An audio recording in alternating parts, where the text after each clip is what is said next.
Sobre a Operação Mensageiro, que apura irregularidades nos serviços de coleta e destinação de lixo aqui em Santa Catarina, o Grupo ND teve acesso aos documentos do processo e da investigação conduzida pelo Ministério Público, por meio do GAECO, o Grupo Especial de Combate às Organizações Criminosas.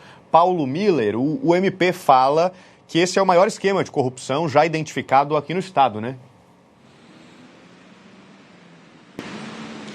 Exatamente, viu, Lucas? Esse documento, né, ao qual o Grupo ND teve acesso, tem quase 3.900 páginas. E ali é um processo que corre em segredo, está classificado como sigilo 5, que é o mais alto sigilo no campo jurídico. Então, mas esse documento acabou...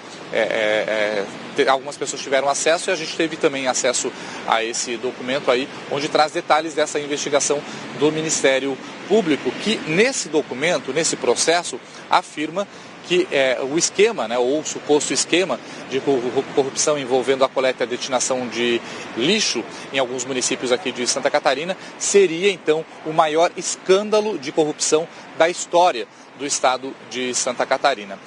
A gente tem alguns detalhes com relação ao que a gente já conseguiu apurar desse documento. O primeiro deles, viu, Lucas, é que toda essa Operação Mensageiro, essas 3 fases da Operação Mensageiro, que é a operação mais recente com relação a essa investigação conduzida pelo GAECO, do Ministério Público, ela começou lá em julho de 2020, quando foi deflagrada a Operação Et Pater Filium. Essa operação ali, ela acabou terminando com algumas pessoas presas, uma delas, o então prefeito de Bela Vista do Toldo. Na época, agora que é ex-prefeito da cidade de Bela Vista do Toldo, ele procurou, né, junto com a defesa, o Ministério Público de forma voluntária e acabou participando de um processo de delação premiada e colaborando com as investigações.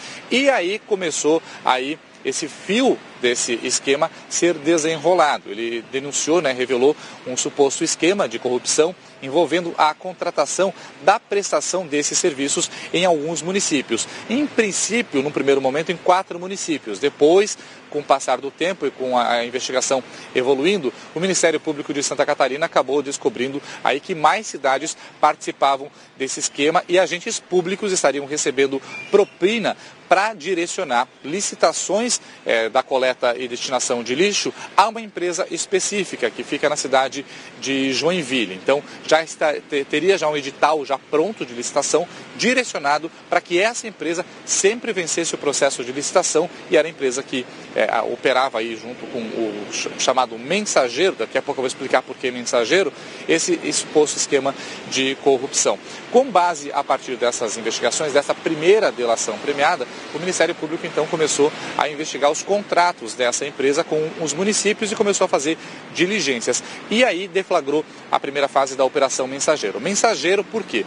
Porque o Ministério Público identificou que uma pessoa que seria um ex-funcionário dessa empresa de prestação de serviços na área de coleta e destinação de resíduos sólidos, seria a pessoa responsável por fazer a interlocução com agentes públicos, inclusive fazer o pagamento de propinas. Tanto que, com base na quebra de sigilos de comunicação, tanto de telefonia quanto de mensagens de texto de celular e também comunicação digital, de aplicativos de conversas eletrônicas e também e-mails, foi possível desvendar esse esquema e chegar até as pessoas que estariam participando desse esquema de corrupção e recebendo, inclusive, propina para que essa empresa mantesse os contratos ativos com esses municípios. O que o Ministério Público já descobriu é que de todos esses contratos aí, do contrato que passa aí de 354 milhões de reais em 5 anos, isso falando só de um período de 5 anos,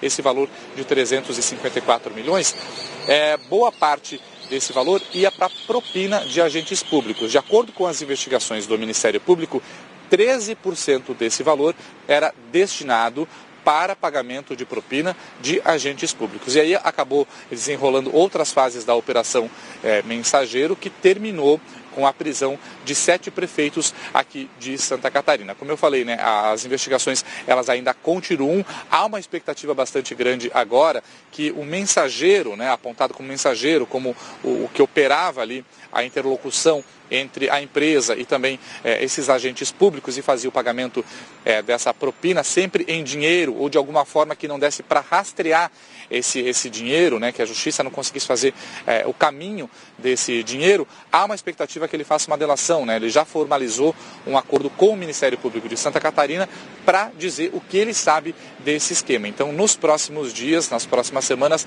a gente pode ter novidades com relação a essa investigação. Como eu falei, tudo ainda está sob sigilo, o Ministério Público de Santa Catarina não repassa mais detalhes sobre essa ação e a gente vai trazendo todas essas atualizações, o que a gente ainda conseguir apurar nesse processo todo, como eu falei, um processo de quase 3.900 páginas ao longo aí dos nossos telejornais e também no jornal ND e também no ND+, Lucas. É isso mesmo, Paulo Miller. Aproveitando